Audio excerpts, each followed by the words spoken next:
আসসালামু আলাইকুম। আমি রফিকুল ইসলাম, সাংবাদিক, বৈশাখী টিভি। খুবই গুরুত্বপূর্ণ দুটি খবর নিয়ে আপনাদের সামনে হাজির হয়েছি। যেটা আমার কাছে মনে হলো এটা আপনাদের একটু জানানো দরকার। খবর বলতে এটাই, আমার কাছে এটা ধারণাটা কি? আপনারা জানেন ইতিমধ্যেই ভারত পাকিস্তানের একটা যুদ্ধের আশঙ্কার কথা। এমনকি তারা কিন্তু 5টা মিসাইল কিন্তু তারা কিন্তু পাকিস্তানে যে ব্যবহার করা হয়েছিল, 5টাই কিন্তু ধ্বংস করেছে পাকিস্তানি বাহিনী। যাই হোক, বিষয়টা শেখার না।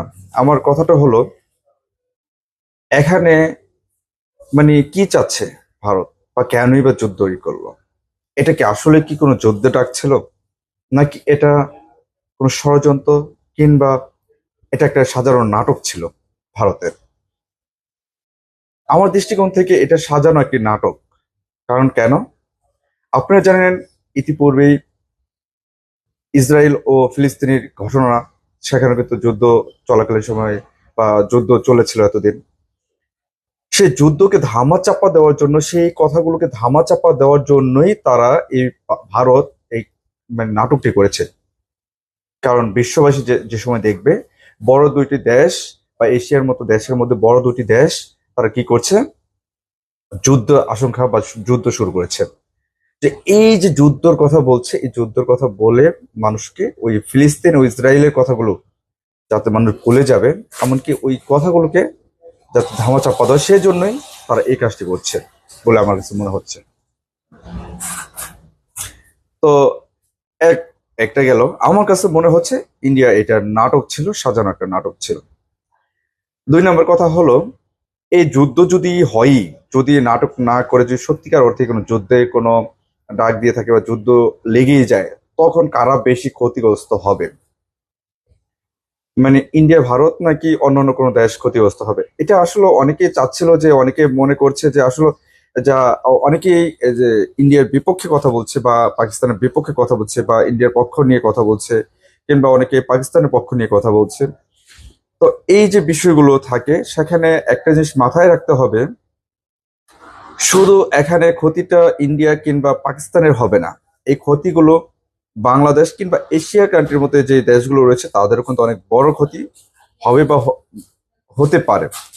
হবেই, এটা সত্য, হতে পারে বলতে এই যদি যুদ্ধ লেগে যায় তাহলে বড় ক্ষতি হতেই পারে। কারণ কেন? যদি তারা কোনো ক্ষেপণাস্ত্র কিংবা বড় কোনো মিসাইল তারা করে সেখানে ব্যবহার করে, যদি কোনো ভুল ক্রমে বাংলাদেশ কিংবা অন্যান্য দেশের মধ্যে পড়ে, তাহলে এটা কিন্তু আসলে সেই দেশের জন্য ক্ষতি। এক। 2 নম্বর ক্ষতি হলো, আপনার ভারত এমনকি পাকিস্তানের রাস্তা ব্যবহার করে কিন্তু আমরা বাংলাদেশ কিংবা অন্যান্য দেশগুলোতে আমরা আসলে এই বিভিন্ন পণ্যগুলো আমদানি রপ্তানি করে থাকি। সেই ক্ষেত্রে কিন্তু বড় কোনো একটা ধাক্কা কিন্তু খেয়ে যাবে যে কোনো দেশই বা এশিয়া কান্ট্রির মধ্যে। সো সেই জায়গা থেকেও আমি মনে করি যে জিনিসপত্রের দাম বা এমনি তো অন্যান্য যে মানে একটা পার্শ্ববর্তী দেশ থেকে যে সাহায্য সহযোগিতা, সব দিক থেকে আমরা বা এশিয়া দেশগুলো মানে বিপদগ্রস্ত মধ্যে থাকবে। তো ক্ষতিগ্রস্ত দিক থেকে বলা যায় শুধু পাকিস্তান ইন্ডিয়াই থাকবে না, এর পাশাপাশি যে দেশগুলো রয়েছে এশিয়া কান্ট্রির মধ্যে বা এশিয়ার মধ্যে যে মহাদেশের মধ্যে যেসব কান্ট্রিগুলো রয়েছে সেগুলো কিন্তু ক্ষতিগ্রস্তর মধ্যে থাকতে পারে। তো এইটা যুদ্ধ, একটা জিনিস হলো, আমরা কেউ যুদ্ধ আশা করি না, নিরহ মানুষগুলোর প্রাণ যাবে সেটা আশা করি না আমরা কখনই। তবে একটা জিনিস মাথায় রাখতে হবে, যুদ্ধ থেকে সমঝোতা আসাটাই সবচেয়ে বেটার বা ভালো কিছু মনে করি আমি আমার জায়গা থেকে।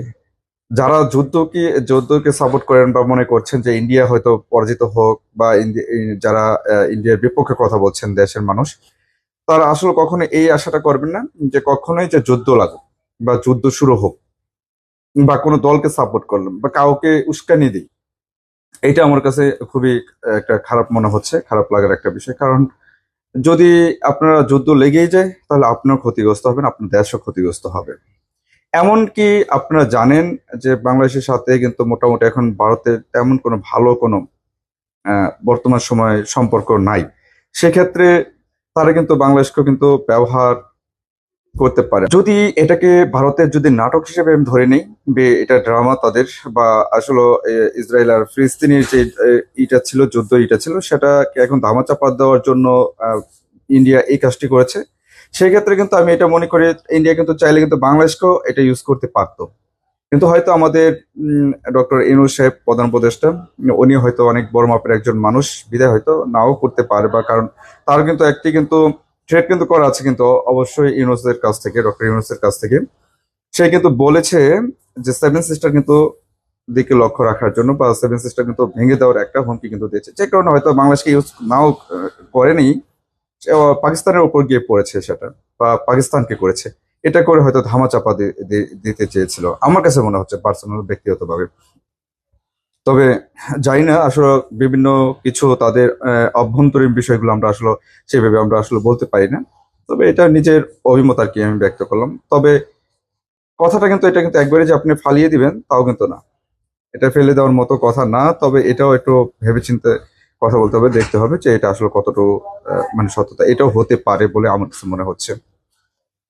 ধন্যবাদ সবাইকে যে যেখান থেকে দেখেছেন। তবে আপনাদের মতামতগুলো আপনারা ব্যক্ত করতে পারেন যে আসলে কি এটা ইন্ডিয়ার কোনো ড্রামা ছিল বা নাটক ছিল, নাকি সত্যি তারা পাকিস্তানের উপর কোনো ক্ষোভ ঝাড়লো। ভালো থাকবেন, সুস্থ থাকবেন। অবশ্যই ফেসবুক পেজ ও ইউটিউবের পাশে থাকবেন আমার। সালাম আলাইকুম।